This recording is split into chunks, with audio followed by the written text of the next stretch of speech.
હિંમતનગરમાં છેલ્લા 100 દિવસથી ચાલી રહેલું હુડા હટાવો આંદોલન હવે નિર્ણાયક તબક્કે પહોંચી રહ્યું છે। રાજ્ય સરકાર અને સ્થાનિક તંત્રના ઉદાસીન વલણના પગલે સ્થાનિક લોકો અને ખેડૂતોમાં ભારોભાર રોષ જોવા મળી રહ્યો છે। આ આંદોલને હવે રાજકીય વળાંક પણ લીધો છે, જેમાં આગામી શનિવારે ભાજપમાં મોટું ગાબડું પડવાની પણ શક્યતાઓ છે।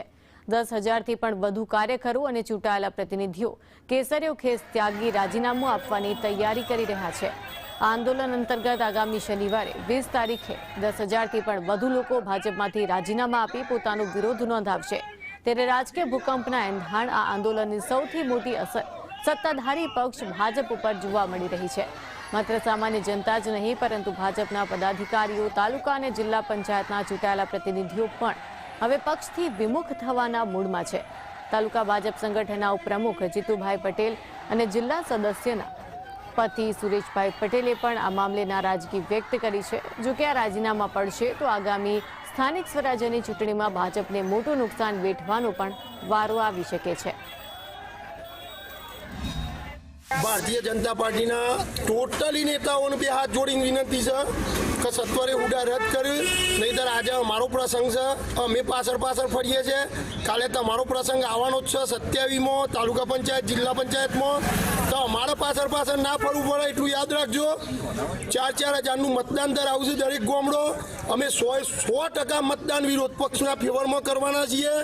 आ याद રાખજો જો આ હુડા રદ नहीं थयुं तो। भारतीय जनता पार्टी તમામ પદો પરથી અમારા 11 ગામ હુડામાં આવતા તમામ તાલુકા પંચાયતના સદસ્યો, જિલ્લા પંચાયતના સદસ્યો અને વિવિધ મોરચાના સદસ્યો બધા જ અમે છોડો ભાજપનું આંદોલન ચલાવી અને તારીખ 20/12/2025ના રોજ શનિવારના દિવસે ભારતીય જનતા પાર્ટી જિલ્લા કાર્યાલયે અમે રાજીનામા આપવા જવાના છીએ।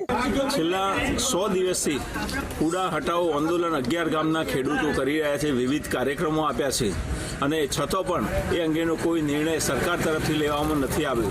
અમે પણ ભાજપના આજીવન સભ્ય રહ્યા છીએ અને લોકો અમને પ્રશ્નો પૂછે ત્યારે અમારી મૂંઝવણનો પણ પાર નથી।